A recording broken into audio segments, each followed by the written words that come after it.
Alright guys, so we'll quit talking about the carnival and we'll start talking about this round 2 feature match between the local legend out of Vickers, Alright, playing Gruul Aggro, up against Drew Scherr, who's playing his trusty Grixis control deck. So we see Adam starting on turn 2 with a flint hoof boar, and Drew just content to play draw go. We see us think twice in his hand. And there's a madcap skill, so he's going to get in for 6. He was just talking about that.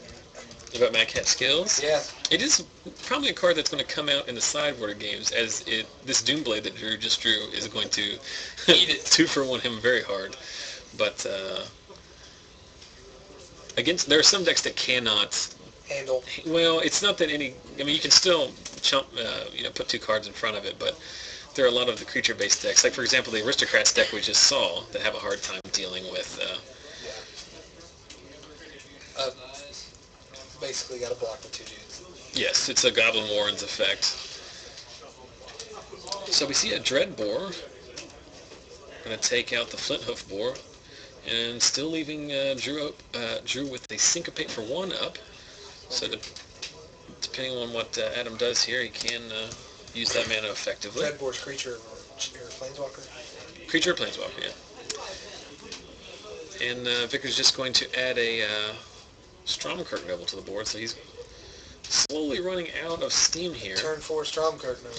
Oh, it's very good. It's like the turn 18 Step Links back in Zendikar. It's like when I'm out of land. Never has a card been better on turn 1 and worse on turn 1000. That's why the card Student of Warfare was so good, because like on turn 1 it's great because it attacks for 3 on turn 2. You know, on turn 10 it's fine because it's a 4/4 double striker the next turn. Yeah, you just got to deal with it once the pin activation. So we see a Gore-Clan Rampager come down and force through 4 more damage. Fig revisit level up and make it what it should be, like the old figure. People freak out. Instant speed level up. Yes, figures should not. That mechanic should not have. It's too good. Instant speed level, yeah. It's too good, probably. Well, as long as the card is effectively costed like figure was. If you make the activations and the creature costs too much, you can make it fair, but figure itself is way too good compared to normal level up, that is. Yeah. So Jace comes down, activates the +1, so all these creatures are going to attack for 1 less. So attacking for 2, we're going to bounce the Stromkirk Noble. Drew's just going to take 2. Down to 6, or down to 5. Down to 6, it looks like.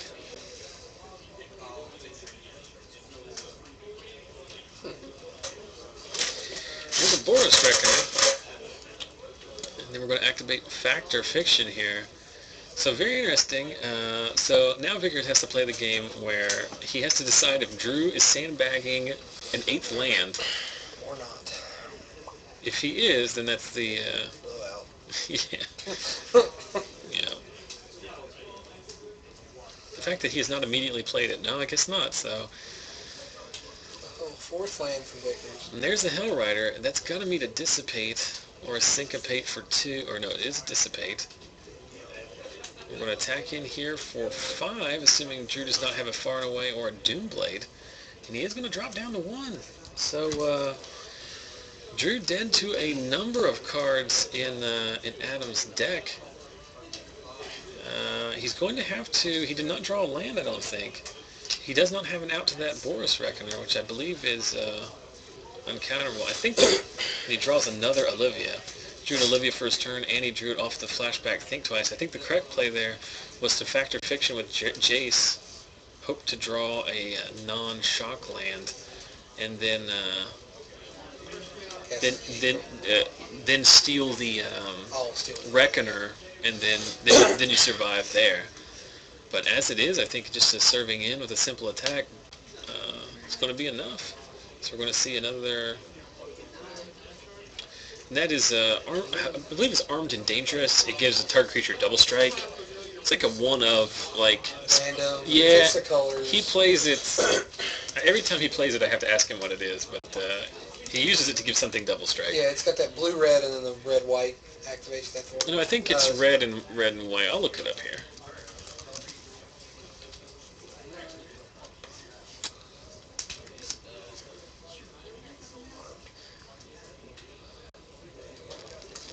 Should come up here. And it didn't come up. Questions in the chat asking about where is Adam's bug control list? He's in the favor of the aggro right now. Yes, he does like this deck a little bit better right now. His bug control list is very good as well, but... oh, there it is. I think it popped up. Target creature gets +1/+1 and double strike until end of turn, or all creatures able to block. Must do so. Yeah. So it's a falter or a +2/+2 at least with the double strike. Whatever. He won.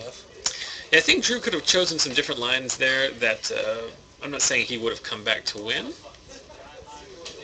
but definitely had some different lines there. I think if he draws with Jace, and then give him a chance to draw a Buddy Land or something to play as Nicole Bolas, that was his best out.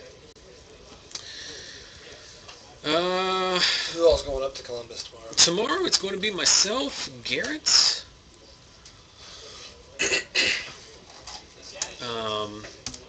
Yin, and Jonathan Wright. Oh, you're playing, right? No. I'm working at the booth for our fine friends at AffinityForCards.com. Of course, we're talking about the PTQ tomorrow in Columbus at the Convention Center, which is run by Comic Town. I've mentioned it on our Facebook page numerous times, which is at facebook.com/ZachSellsMagic. Registration starts at 9. The event starts at 10. It is a $25, maybe a $20 actually. It's one of those two. Standard tournament. It is a Pro Tour qualifier for Pro Tour Theros, which is in Dublin, Ireland, later this fall. Should be about, I would imagine, between 100 and 200 players, usually about in the ballpark of... Couldn't have got Pro Tour Theros to be in Greece if they're using this. I know, right? They should have thought about that. Ironically, we are headed to... my wife and I, along with some friends of mine from college, a couple that I know from college, are actually going to Ireland the first week of September for vacation, but not overlapping. Because though my wife, my friend, and my friend's husband by no means would be interested in the going, I would find a way to be like, yeah, I have to do this. I have to go. They're not even public anymore. You can't even actually get into the tournament. But I would find a way to loiter and to get some pictures or talk to some people and whatnot. But more importantly, so definitely come and check us out tomorrow. Like I said, Affinity for Cards is going to be there. We'll be set up at 8:30. Registration starts at 9, so if you need any last-minute cards, make sure to head over there. If you're looking to sell some cards, we'll be there. If you're looking to just see my beautiful face, I'll be there vending as well. But more importantly, if you would like to win, even more important than Game 2, I would say, if you would like to win some free Magic cards, again, our weekly giveaway this week sponsored by Mr. Cliff Markham, who has given us a big pile of cards to give away over the next few weeks. We've already given away a play set of Foil Grizzly Salvage. That drawing will be tomorrow. Gave away a Stomping Ground, and this week we're giving away a play set of FNM promo Acidic Slimes. So you're looking about $10 to $15 worth of value there. Head over to our Facebook page at facebook.com/ZachSellsMagic. Look for the giveaway post, like, comment, and share. That post gets you one entry each. It also shows up in my Twitter feed at ZachSellsMagic. Retweet there and follow me. That's another way, so 4 separate ways to enter. Make sure you like our Facebook page and follow me on Twitter. Otherwise, when I draw your name, you won't win. All I ask is 4 likes. That's pretty cool. I really like the art on that. That is the one I play in my cube. It's the promo one. So back into Game 2. We'll talk about the giveaway a little bit. Turn 1 Noble on the draw this time, though, so not as good. Yeah. And following up with Burning Tree Emissary. Is the Emissary going to resolve? It is into a Scavenging Ooze. So Drew going to go ahead and get some value off of this Think Twice while he can. And we're going to see a Dreadbore on the Scavenging Ooze, just to keep it, well, yeah, it's not really going to get that big in this matchup. It does have the potential to do so, but because I imagine the first removal spell that Drew is going to target every game is going to be on the Scavenging Ooze, so it's not really going to eat anything else.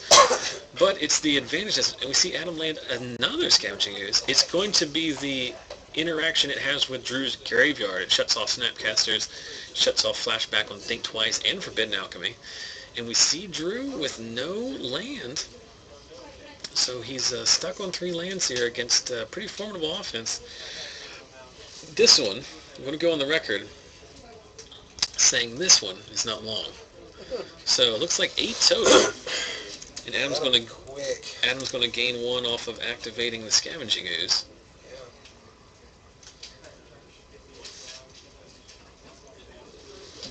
He missed it, I think.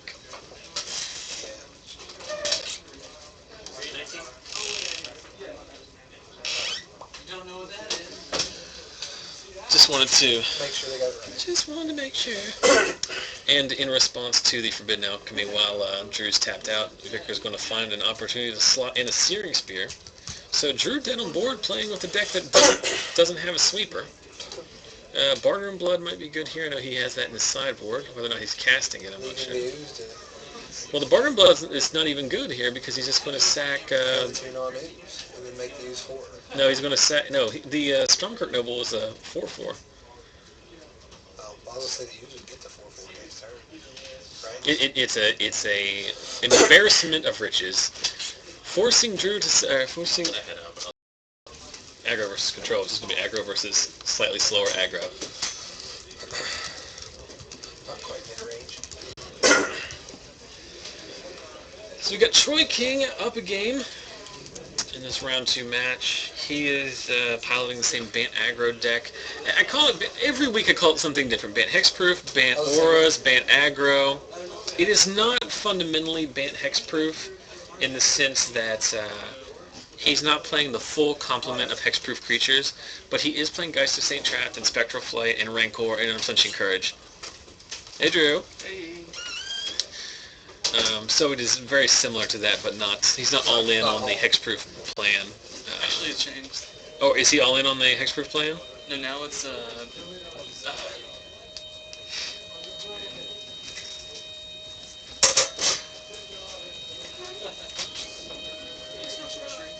I think someone went out the back door.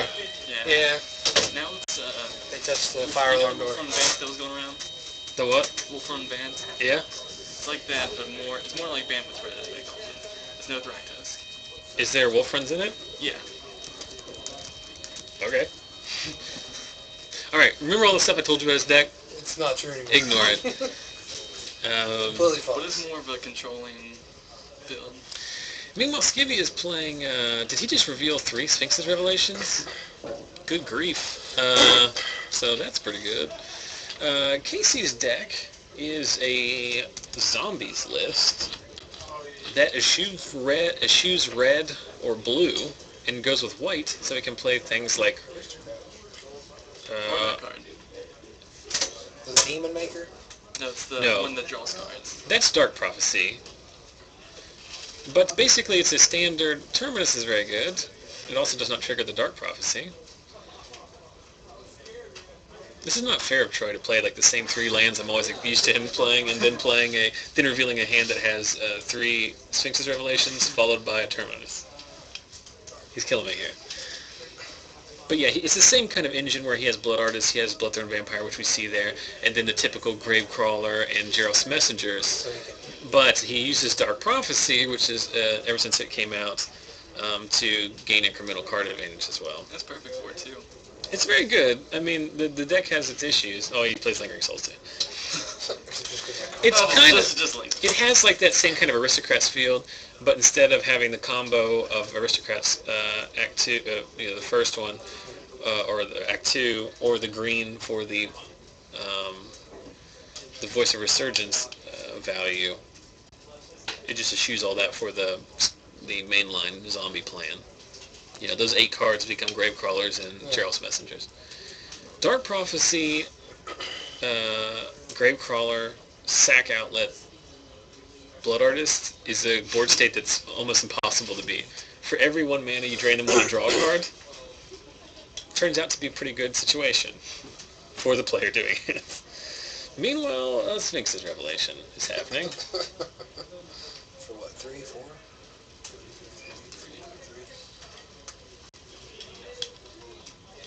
And then Casey, as we saw there, just cashed in both hands of his Lingering Souls to draw 4 cards. That is a lot of card draw. Holy cow. Apparently everybody has card draw in this game, though. Well, we've collected the sins on one Sphinx's revelation. We've cast another. We have Witchbane Orb, which I don't think interacts with Blood Artist. I think it's target. Yeah, it's target. All target opponents? Yeah. Put a cannon in instead of target. Oh, that's right, So because it's it isn't. hexproof. Yeah, it isn't. You're expert Yeah. at that point. In response, he's going to sack the Blood Artist itself in order to do 1 damage and draw a card. I think I would leave that on the board because while You also have an answer to the orb. well, it's still going to. Well, no, but I mean, like the 1 damage is probably going to be inconsequential, and the ability of the Blood Artist to offset your Dark Prophecy triggers is probably not an irrelevant thing. So an Appetite for Brains clears out a Supreme Verdict. That card turned out way better than I thought. Well, now we see the reason why he did sack the Blood Artist is there's another Blood Artist in his hand. But Troy quickly drawing even here. We do see the aforementioned Wolf Run in his ban list there. So he's playing Wolf Run, no Thragtusk. No, So he's just leaving out the most important card in the band's Wolf Run list. he plays a bunch of 1-ups like Aurelia, I think, and Oh, that's more fun. Zelia. That's more fun. Serving in with How's he going to a... activate the Wolf Run then? He has the red Manosaurus. Somewhere? Stomping Yeah, Ground or Steam Vents or He something. has both. Random red Yeah. land. Yep. So in response to the attack, we're going to Sphinx for 4, draw 4 cards, go back up to 11. And then Casey's going to land another of his white card, which is Sorin, Lord of Innistrad. Full room, sorry. No problem.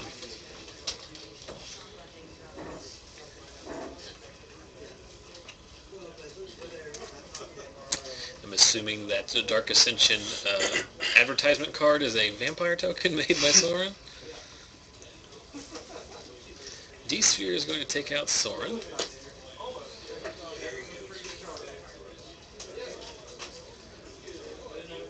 Troy still, it's not the fastest clock in the world, but he is facing down 3 a turn from this vampire and a Gravecrawler combination. There's 3 Sphinxes gone. Yep. And Casey has already burned through, Casey has drawn, rather, a significant number of cards so far. So he is by no means out of gas. In return, we're going to cycle a Think Twice. And we're going to cast the Think Twice we just drew. Then we're going to leave it on the battlefield in an attempt to block a Gravecrawler. Continue to think.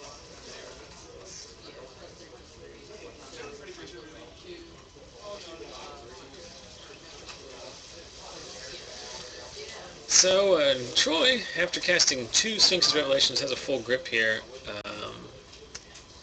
I believe he, from looking just briefly as he's filtered through his hands, 2 more of them are lands. But I think we're going to see, yes, we do see an Aetherling here, with blue up to blink it. So you block here, right? Block a Gravecrawler.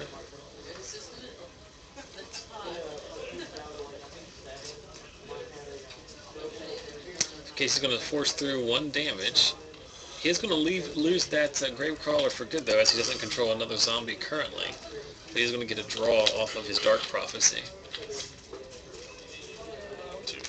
And there's a Gravecrawler. Recast the other Gravecrawler. I'm sure he has a handful of zombies. Well, his deck only really plays 8. Oh my. Another Dark Prophecy. So, Casey is just a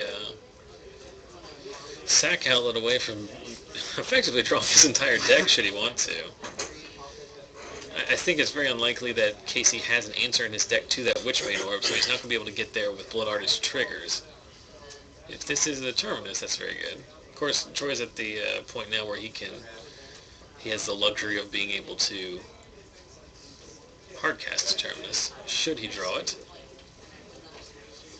Yes, we're deciding if we're going to go on the offense here with this Aetherling. We're going to de-sphere the Gravecrawlers. That'd be very good. We can also de-sphere the Dark Prophecies. We don't think that's nearly as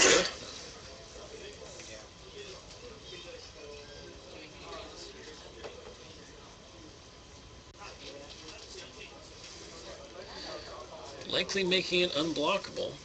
Serving in. Making it a 5, 6... 7. Making it a 7. So dropping Drew to 15. You can pump an Aetherling up to an 8-1, right? Yeah. We're going to blink it out. Might have a claim of some sort. Apparently not. It's just giving it pseudo-vigilance. I enjoy seeing creatures like Aetherling, Morphling, those type guys get there. Sin Collector comes down. Let's see what goodies Troy has in his hand. Ruh-roh. Now Troy has the opportunity to respond here, but every blue source that he taps is a chance of that Aetherling going the way of the Buffalo. Kyle George making an appearance. He'll see us tomorrow in Columbus. We look forward to that. We will be there bright and early. So remember, if you're short any standard cards for your deck, to come over to the booth at Affinity for Cards and pick them up. That Sand Collector doesn't work. Witchbane Orb. Did they catch that? Hey, Sin Collector and Witchbane Orb? Is it target? It never hit the battlefield anyway. Okay. I was just making sure. He got countered. Okay. But there's no blue mana. Big deal. Ooh. Let's get 10 o'clock. Whoa. Huh? A lot faster. Yeah, that's a lot. So Troy's going to need an answer very quickly. Down to 4. Yeah, He can attack Casey down to 5. For all intents and purposes, Casey's effectively dead next turn. But, well, does this Wolf Run change the math at all? 1, 2, 3. I don't think he has a red source to activate it. No. Even if he did, it would be 1, 2, 3, 4. No, it'd be the same as just pumping it normally. I swear that track test would be so good. You'd have... Oh, I'm not making... card availability is definitely a huge factor. Centaur Healer will help. He goes back up to 17, or 7. I had neglected to change the life total previously, so... Perfect.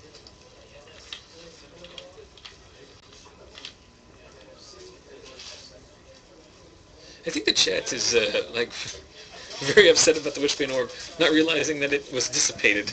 Like, I went out there to correct it, and I just assumed that there was a mistake. The card has to resolve before it does anything. So blinking out the Aetherling. Are we going to verdict here? Maybe. He needs to verdict. Be a strong play. And we're going to cast a Farseek. It's not nearly as strong. Why did we... Is there a strategic reason why he left a white mana open? I'm not sure. Is he running Charms? Maybe. He runs, what is it? Azorius Charm.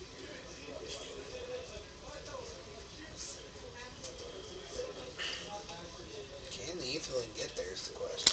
It often does. Is Azorius Fog?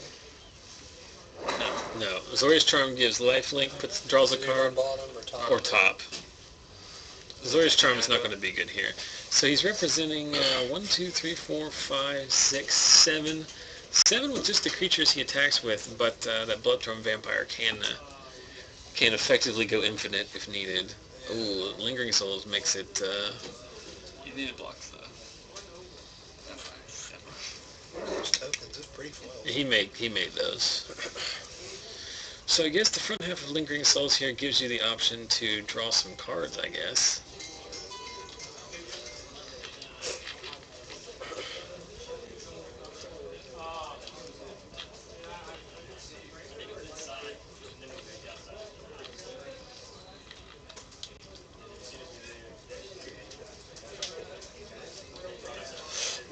Yeah, I don't remember if the orb was down for Appetite for Brains.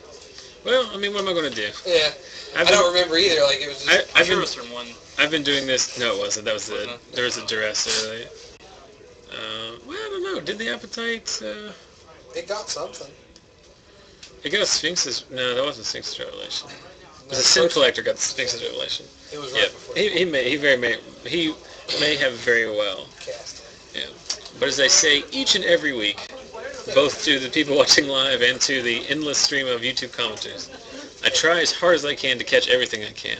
Yeah. Can't catch it all, and at some point, it's on the players to keep track of their own game. The Fin War is one of those hardest things to catch too, because you just forget about it. Yeah. Well, it's never played in game one, and it's Right. usually a one of that shows up in the sideboard Yeah, games. forget randomly pops up. You always forget like what targets. But I will be more than aware of it now. Well, it is funny too because we're constantly aware of it because it's the only thing keeping Casey's Blood Artist triggers from ending this game wholesale. Gentlemen, Hello.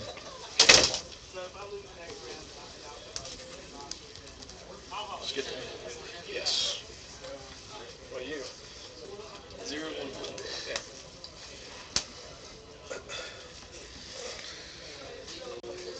So, Skibbe's sacking creatures to his Bloodthorn Vampire to draw some cards.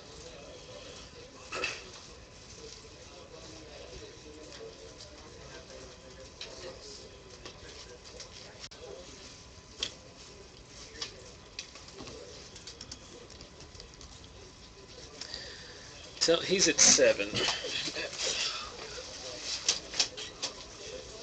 You been gaining the life off your Blood Artist? Is it? It's not. Is it? Sorry. Huh?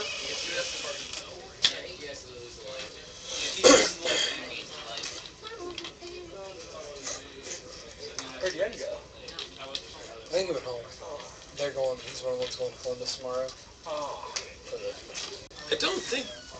After talking with them, I don't think that is. I don't think that's actually something that they're missing. They're conscious of that. down to 1. He can't gain the life because the resolution is off the target opponent. So if it doesn't have a target, the Then he effect. just loses. It's not. It's not that. Well, he's digging for an answer. I don't know if he found one. Well, he's dead to that Aetherling regardless. He's down to 1. This man right here knows nothing about Aetherling. We had a long, long game because of Aetherling.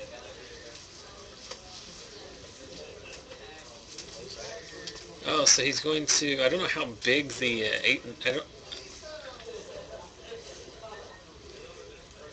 What happened? He sacked the Zone Vampire to gain some life. Mm. I don't think that works either, does it? Yeah, you can target himself. No, but I mean, like, the creature dies, the triggers go on the... No, it does. The triggers go on the stack, and then they're resolved afterwards. Let's see what's happening. You got an Aetherling with a billion mana.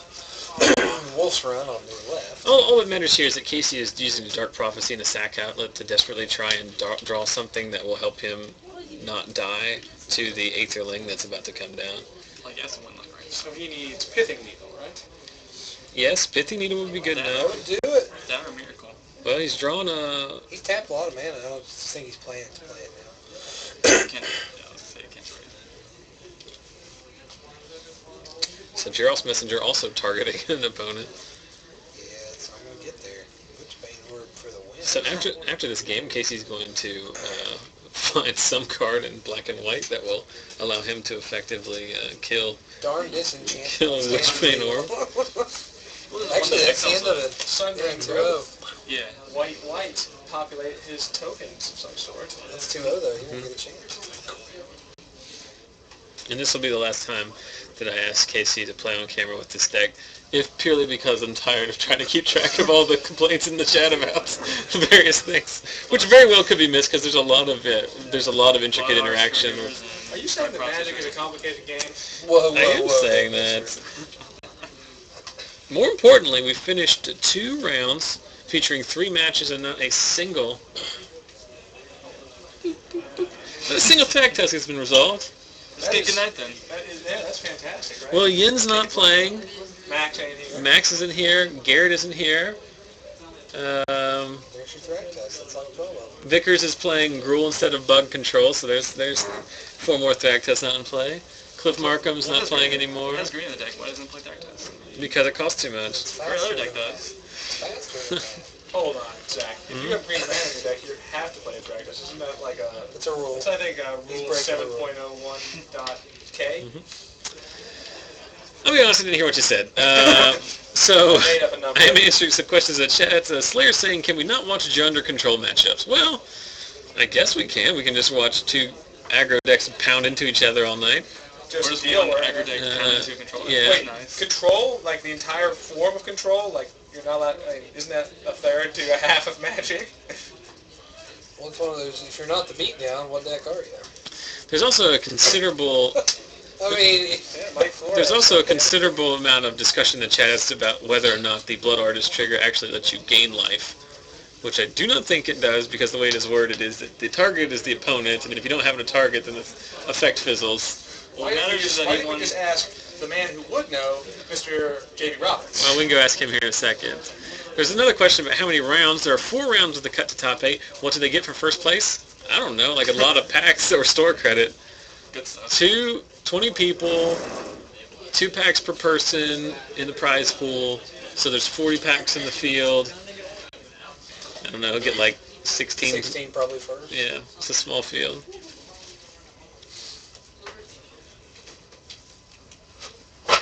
So Troy's 2 over now? I guess. I don't know. Yeah, he won the last one. Every week I try to get to the point where, like, I try to go as long as possible before I just get wholesale exasperated about, like, the amount of mistakes that are on the stream and the number of comments in the chat. Just like, Today I've made it until 9 minutes left in the second match before you know what? This week I've got no less than 4 comments posted on the YouTube video about when you remember when you cast you cheated so many times in a row? Yeah. But what's funny is like Oh yeah, I was hardcore cheating. that was several weeks ago. About 3 weeks ago. You're playing your Nivix. Nivix Cyclops. Flux Charger for the win. Which apparently Minotaurs will be tried come there. Yeah. Flux Charger is not a Minotaur for those. I know. But no, it was. The first thing you did Someone test the door again. The first thing you did incorrectly was you played a Boros Charm with no red mana source. In my defense, I had a, what do you call it, the Cliff Chopper Tree? yeah, in my hand, and I just didn't play it because I'm an idiot. No one is like upset with you because it's not like no one expected you were cheating. Man, that's But I mean, cheating. it did happen. Then the Clearly cheating. second mistake was immediately after that. You played a Glacial Fortress untapped with no plains or island, and then played a Nivix Cyclops. I don't think like the thing is like obviously it's. I was trying to see if the internet Yeah. was going to catch You mistakes. took good cards and made them better. Oh yeah, A lot of times when people will do that, because people love to point out mistakes like that. And, I mean, to each their own, they can do that. Some people are trying to be genuinely helpful because if if we hadn't noticed it, then make the same mistakes in the future weeks. So I'm not begrudging people that. It happens at a big tournament. But what's funny is like some people will do that. For example, in the Boros Charm situation, you cast the Boros Charm illegally. The chat caught it. I backed up. Yeah. At least we caught it after Sure. the fact, and because you could still change the Yeah. life totals.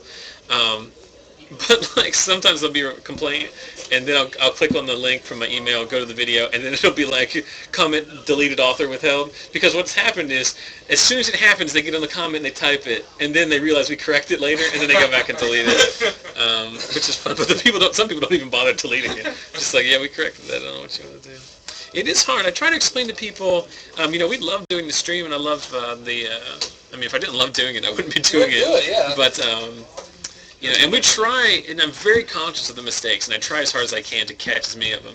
Not just because we don't want to, you know, want to appease people or we want to, but we want the games to be fair. We don't want anyone to get, Exactly. it, you know. You don't want to lose. There's because somebody definitely played- I could guarantee there's definitely no advertent cheating. Right. But there's a lot of inadvertent times, stuff like that. But the other thing I try to remind people is that most of the time when you're playing Magic, there isn't a camera recording it that 100 to 200 people watching live and then 1,000 people watch after the fact, which is what happens here. Yeah. And that is something that, like, you know, I actually, one of the guys who played last week got in touch with me because I cut up one of the matches and one of the rounds went very long. It went so long that it resulted in me leaving early because I was so frustrated by how long it went. I did time that round. The quarterfinals last week went an hour and 15 minutes. Shouldn't go that long, but he was like, hey, I know you didn't know. Someone's playing slow. He said, you know, you didn't post it on there, is there any way I can see it? And so I sent him the link to the Twitch archive to see where I was. Because he goes back and watches games, see the mistakes he makes, you know, try to improve. Garrett does that a lot, too. Garrett will go back and watch his games and figure out, oh, I could have done this differently, I should have done that, and stuff like that. To be quite honest, there were a couple spots in the tournament last week, the Winter Box tournament, where I was playing the Gen deck, where I would have loved to have gone back and, like, reevaluated things, but, you know, didn't have that. So it's a give and take, you know. A lot of people like playing on the camera. We definitely enjoy bringing that to people, so we'll just grin and bear it. Reminder, I don't have any fun little graphics for it because we change the giveaway every week. But this week we are doing giveaway as well, so head over to our Facebook page at facebook.com/ZachSellsMagic or head over to my Twitter feed at ZachSellsMagic. This week we're giving away a play set of FNM promo acidic slimes. Yeah. Acidic slime, is it in import team or is it rotating? I don't think it was. I don't think it is, but that's It's pretty. They said. It's also a card that's going. I guarantee it'll come back at some point. With Theros being a quote-unquote enchantment block, they've said that they wanted to reduce some of the enchantment hate so that people could play enchantments and not have them immediately die to cards that get played all the time. Not get infinite 2-for-1. Zach Spikeman in the chat giving you a little bit of grief for not wearing a suit today. Well, You are, to be fair, you are wearing STB 2012 shirt. yeah, I'm rocking my firm's attire, but Which of course is Sanders, Tomahawk, and Blow Dart. Probably serrated, Short, tall, and serrated blonde. arrow. Oh, okay. Well, short, tall, and blonde. What do you want? No, I didn't have to go to work today. I am finished for my summer run. Oh, so you just got 2 weeks of reloading and then... Well, a week basically. Yeah. You just don't win the suit though. That's You a good could point. have. I actually almost put a tie on just to satisfy people like Spike, who expect me to have a little class. So He's gonna... I can't handle that, man. I get done with the pharmacy and I'm just out. Where are you working at? I'm with UC and Fruth. So you're gonna do a fruits retail spot afterwards? Well, it's just for the year for right now. It's a residency. Because I saw you passed your licensing, I'm done, right? yeah. Done with that. But now my home store is actually in Point, and I work. So I live in Winfield, going both ways, like to Point and then into Charleston. It's really a six fly Vickers. Kind of like splitting the difference. Well, it's a good industry because there's always going to be sick people. Yeah, I like it. Especially in West Virginia.